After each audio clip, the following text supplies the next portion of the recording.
Selamat pagi adik-adik, perkenalkan nama saya Astri Alsisi Tanggang, mahasiswa PLP, jurusan Pendidikan Bahasa Indonesia, Universitas Siliwangi.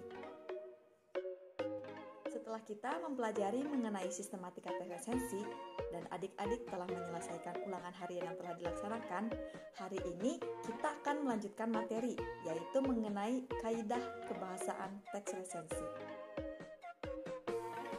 Sebelum kita lanjutkan ke materi, alangkah baiknya kita mengetahui kompetensi dasar yang akan dipelajari hari ini, yaitu 3.17, menganalisis kebahasaan teks resensi setidaknya dua karya yang berbeda, yaitu ada 4.17, yaitu mengkonstruksi sebuah resensi dari kumpulan cerita pendek atau novel yang telah dibaca. Lalu selanjutnya ada tujuannya, yaitu peserta didik dapat menganalisis kebahasaan resensi setidaknya dari dua karya, mau yang berbeda maupun dengan penulis yang sama, serta dapat mengkonstruksi sebuah resensi dari kumpulan cerpen atau novel yang telah dibaca.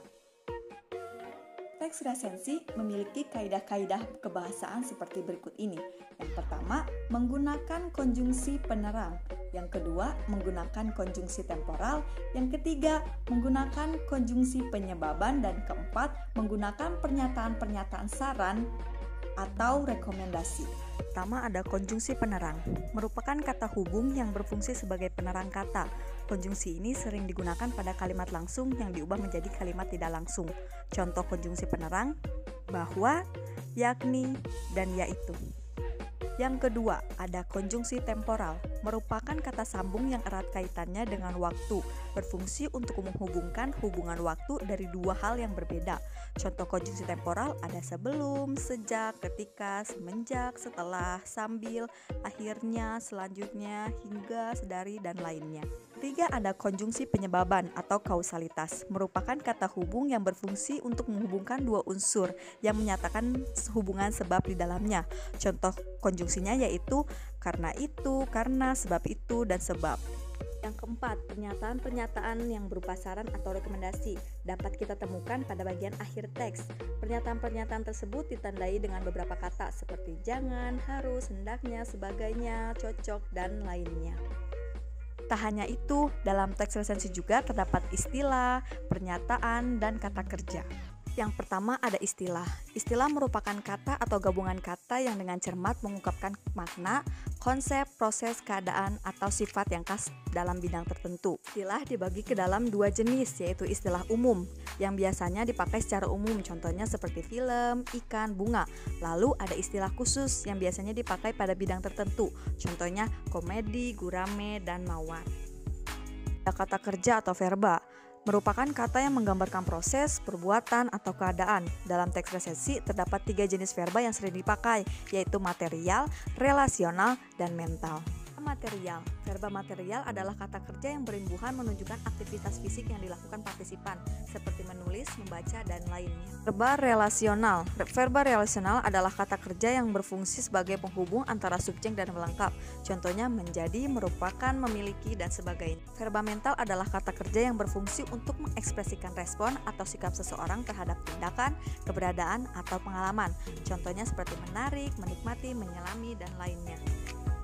Ada pernyataan atau ungkapan perbandingan. Pernyataan perbandingan merupakan ungkapan yang berfungsi untuk memberikan pendapat dari presensi kepada pembaca mengenai perbedaan informasi dari suatu buku yang diulasnya dengan buku yang serupa atau buku dari penulis lain dengan genre yang sama. Biasanya ungkapan ini terdapat pada pendahuluan, isi, keunggulan dan kekurangan serta penutup. Contoh katanya seperti serupa, dengan, berbeda, dan sebagainya. Mengetahui lebih lanjut, mari kita simak contoh berikut ini.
Sekian untuk pembelajaran hari ini.